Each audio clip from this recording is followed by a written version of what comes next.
writers had a great idea, which was basically to throw 13 people out of an airplane and have Jarvis tell Tony he can only carry 4 people.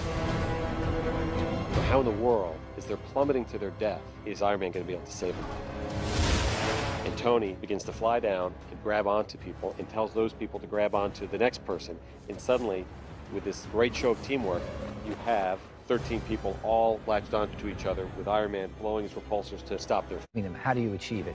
And your first approach is, let's do it on a green screen stage. We can hang the actors. We have a lot of control. But our second unit director came on board and said, I know the Red Bull skydiving team. Let's do it. I actually got a bunch of the skydivers that we're using, and we went out to the airport and spent 2 days jumping and doing some of the harder various bits of the sequence. It was so successful that we going to get all these shots? And we start building custom costumes with hidden parachutes, Jake brake.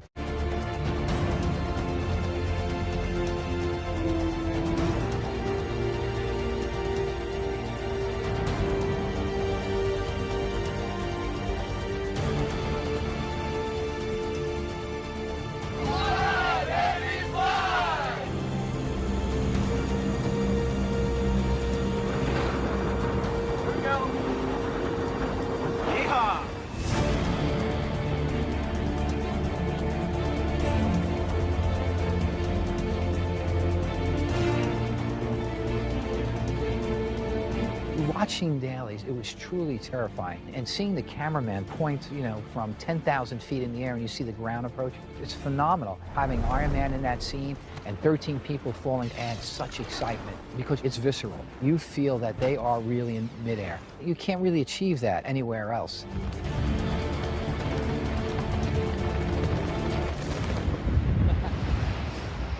I'm pretty proud of pulling it off. Not to mention that at the end, we continually swung them back and forth over the Cape Fear River. That was the very last part of the sequence where I think they were about 80 or 90 feet up in the air. We started them zipping down, and as they come down over the water, then one after the other, we start releasing them from their zip lines. That was mostly the brainchild of Jim Churchman. We didn't want to do the CGs. We want real people, real water, real sky. We want, real speed. It just makes it that much more epic. This is a 165-ton crane stretched out about 160 feet in the air. We have another 90-ton crane that's stretched out to about 75 feet. And we basically have a 15 zip line rig set up that's motivated by a vehicle. We run them up to 30 miles an hour, get the shots we need, and ultimately drop them in the water. It was a big deal. Came off amazingly flawless. Ready and action!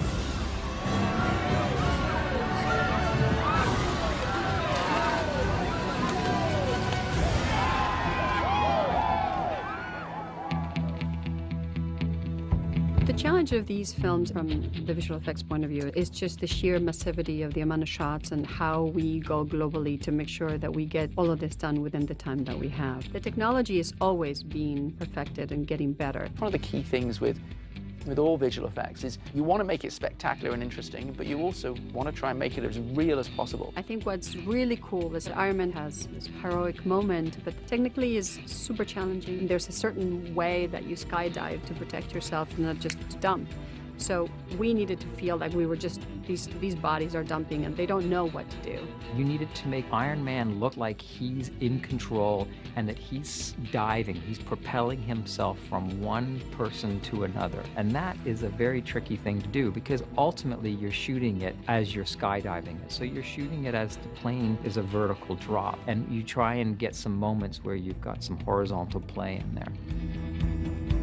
In the story, we're jumping from a 30,000 foot altitude and you're falling all the way down to ground level, sea level. One of the problems, obviously, when you're jumping out of a small plane and you're doing these stunts is that you're shooting from anywhere from 10,000 feet down to 4,000 feet when the parachute's open. Pretty much every environment that you see has been created in CG. So we actually pick a look that we like, and then the company that did this digital domain, they went on and created this beautiful map paintings with the proper terrain at the different heights. We get high satellite images that we use as our reference, and then we move geometry around and move the coastline and animate waves, and then put in clouds and have clouds whipping past camera to imply that we're falling. I got you! In every shot, the skydivers are real. Some of the shots we did have to go with digi-doubles for a few things, but the energy that you get from that shot, I don't know that you could have gotten any other way. Here's the plate shot. They have their Iron Man stand-in and Heather. So we've got backpack and all kinds of issues that we have to work with. This is the shot. Not quite final, but where it's currently at. Getting Iron Man to stick to Heather was really, really challenging. They're moving and vibrating. The cameraman is moving and vibrating. The background is not moving nearly as much. At the beginning, we intended to use the real hand, but we found that we just couldn't get it to track right. So we ended up just going with a full CG hand and sleeve. And then here you go back into the real plate.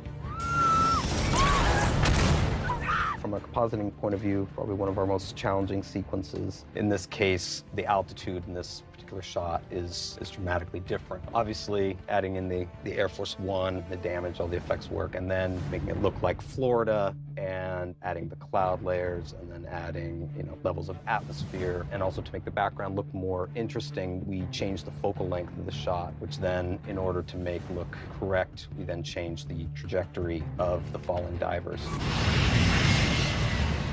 There are bits here and bits there that you collage them together, and sometimes we have 10 layers of that, and sometimes we have 2 layers of the real photography that we composite with the rest of the environment. It's been an incredible sequence to work on, but it's based on reality, which is the key thing. Hundreds of artists work on it. It's a frame-by-frame job. It's just handwork. It's just artistry, and it's great to see it.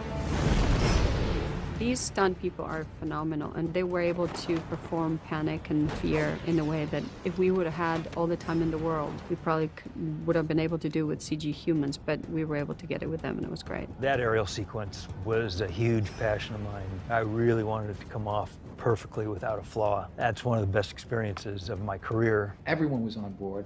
There was a lot of excitement and enthusiasm, and I think that's what led to the success of this. It's truly wonderful to watch. It's always a great prospect in movies to throw in what is surely an impossible task in front of a hero, where it looks like there's absolutely no way that the hero can get out of it, and then watch them proceed to figure it out. That's one of my favorite moments in the film. This was by far the biggest practical stunt scene we've ever done in any of our films. Bigger than anything in the previous Iron Man films, or bigger than anything in Avengers. And the fact that it's cut together so well is pretty exciting.